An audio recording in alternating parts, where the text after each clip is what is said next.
최혜병의 억울한 죽음을 둘러싼 수사 외압의 실체가 오직 윤석열 대통령 한 사람만 가리키고 있습니다. 어제 보도에 따르면 VIP가 경로한 23년 7월 31일 윤석열 대통령의 문고리라고 불리는 강의구 대통령실 부속실장과 임기훈 전 국가안보실 국방비서관이 6차례나 통화한 사실이 밝혀졌습니다. 7월 31일은 해병대 수사단 언론 브리핑이 취소되고 이첩 보류 지시가 내려지며 박정훈 수사단장에 대한 외압이 가해진 날입니다.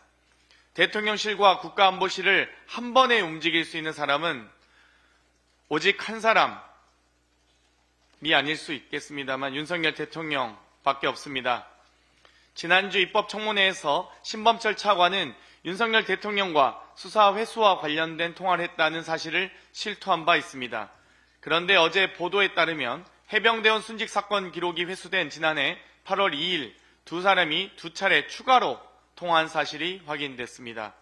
오후 1시 30분 신범철 차관이 윤석열 대통령에게 전화를 건 이후 유재은 법무관리관은 20분 뒤 경북경찰청에 전화를 걸어 검찰단이 수사 기록을 회수할 것이라고 협의를 바로 합니다. 오후 3시 40분에 신범철 차관이 마치 진행 상황을 보고하려는 듯 윤석열 대통령에게 직접 전화를 걸어 3분 36초간 통화했습니다.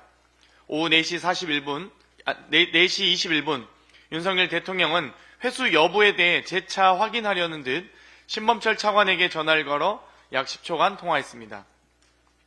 이후 최혜병의 죽음의 진실은 국방부 소나기에 들어가 조작되고 은폐되며 사건의 진실이 묻힐 뻔했습니다.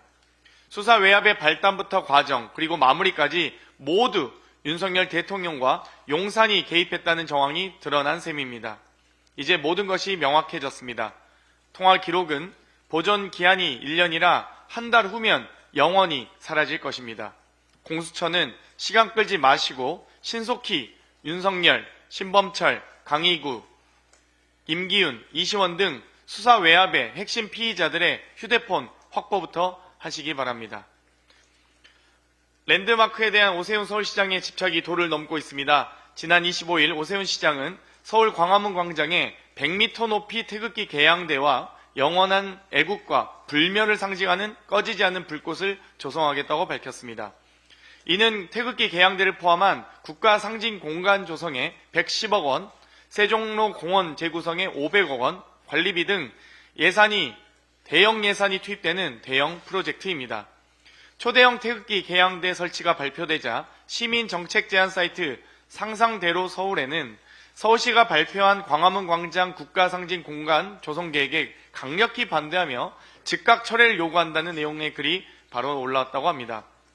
2013년 건축 전문가 100명이 뽑은 한국 최악의 현대 건축물 1위 서울시청 신청사, 4위 세빛 동둥섬, 5위 동대문 디자인 플라자를 뽑았었는데 오세훈 시장은 여기에 최악을 하나 더 추가하는 겁니까? 당시 건축가들은 서울시청 신청사에 대해 주변과 조화되지 않고 외계의 건물 같다고 평가했습니다. 경복궁, 광화문 앞에 대형 태극기라니. 초대형 태극기 개양대의 미래도 이와 같지 않을지 우려가 큽니다. 또 서울 시민의 자부심인 광화문 광장을 개조해 수백억 소요하는 대규모 사업인데도 오로지 시장의 결정만 있고 시민 소통, 시민 참여는 그 어디에도 없습니다. 지금 서울시에는 거대한 랜드마크보다 시민과 충분히 소통할 열린 공간이 더욱 절실합니다.